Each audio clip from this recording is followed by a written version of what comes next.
Assalamualaikum warahmatullahi wabarakatuh.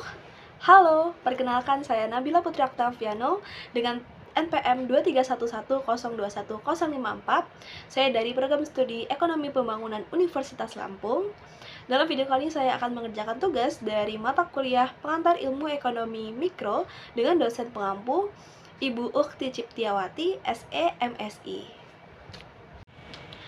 Pada tahun 2006, harga edisi harian surat kabar Baltimore itu adalah seharga 0,50 sen. Lalu pada tahun berikutnya, pada tahun 2007, harga edisi harian surat kabar Baltimore itu naik menjadi 0,75 sen.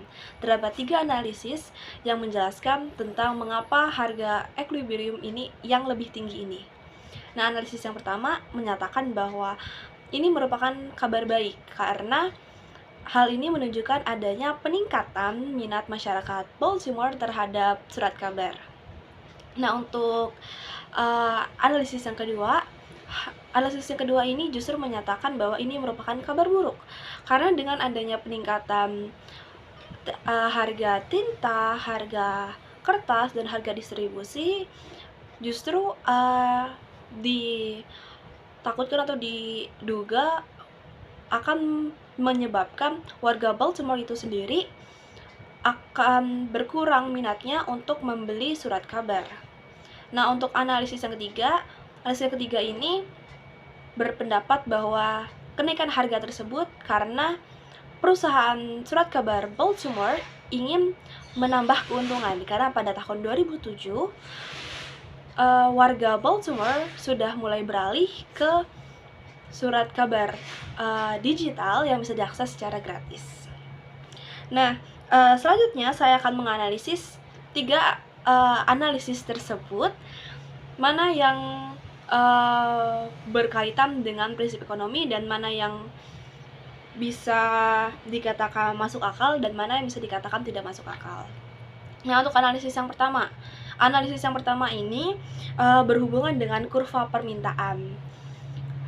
Hal ini didasarkan pada perubahan selera masyarakat yang akan menguntungkan perusahaan surat kabar.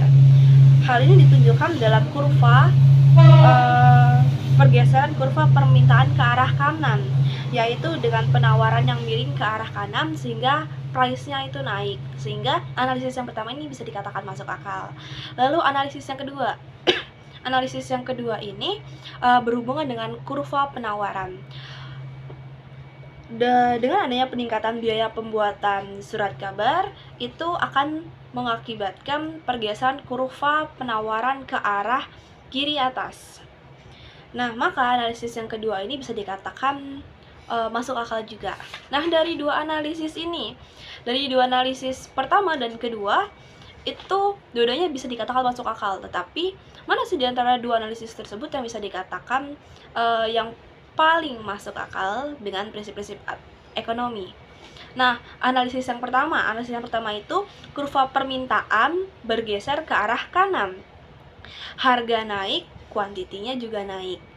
Nah, untuk analisis yang kedua itu kurva penawaran bergeser ke arah kiri.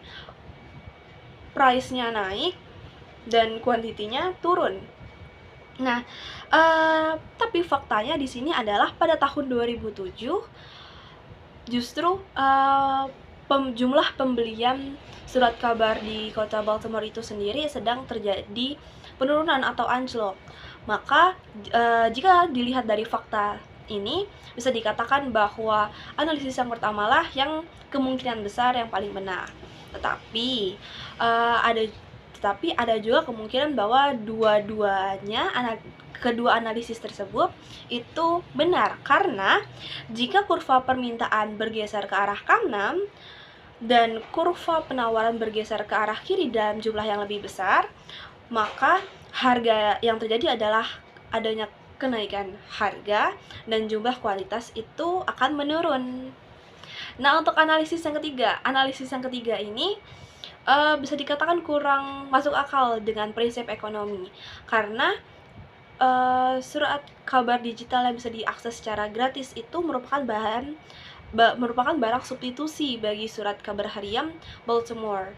Nah, surat kabar digital yang bisa diakses secara gratis ini kan pastinya harganya lebih rendah karena gratis dibanding surat kabar harian di Baltimore pada masa itu. Nah, yang seharusnya terjadi justru adalah surat kabar Baltimore itu akan menurunkan harganya, bukan malah menaikkan harganya. Sekian, itu saja apa yang dapat saya pahami. Sekian, maaf jika ada salah-salah kata. Wassalamualaikum warahmatullahi wabarakatuh. Terima kasih.